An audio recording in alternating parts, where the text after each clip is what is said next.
Let's go now to Imran Khan, who joins us from Erbil, that's in northern Iraq. Now, Imran, just remind us of this fight for Ramadi. What's the situation on the ground there now?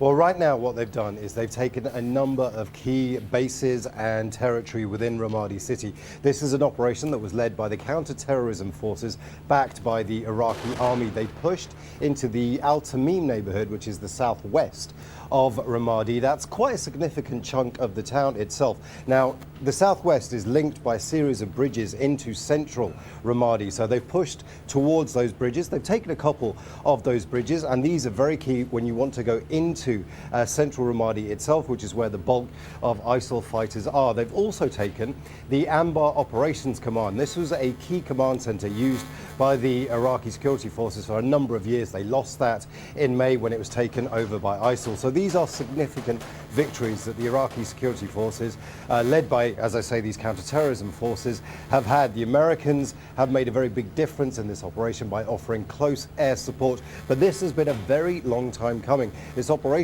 began during the summer, and Prime Minister Haider al-Abadi said it was going to be over in a matter of days or even weeks. It's actually taken months for them to get this far. So it is being seen as being very significant in terms of the territory they've taken in the last 24 to 48 hours. But this has been a very long time coming.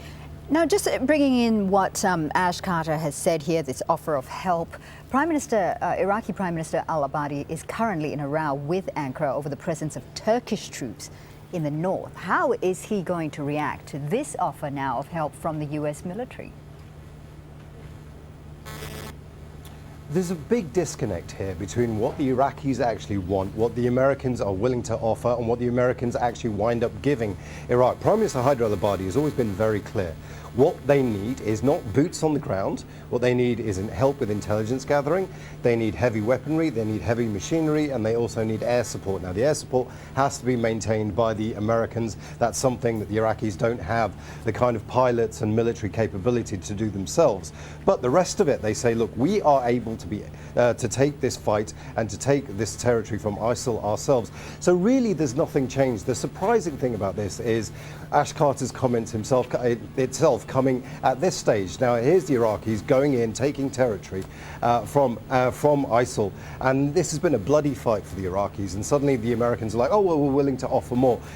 Actually, that's what Haider al-Abadi has been asking for since ISIL took over. He says, look, there is specific help that we need. If you don't give us it, it's just going to take us a long time to get to where we are. So there is this disconnect. It seems that the Americans are playing to a domestic audience, saying to their home audience that, we're willing to help in this fight. We're willing to do exactly what we want. Of course, the fight against ISIL is now playing big in domestic US politics, particularly with the Republican candidates making a variety of statements against ISIL during their speeches. So it's likely that this is much more to do with domestic American politics than it is to do with a message to Prime Minister Haider al-Abadi. Haider al-Abadi has been asking for US help since the fight against ISIL began. Imran, thank you for that. That's Imran Khan there explaining the situation for us, and he's speaking to us from Erbil.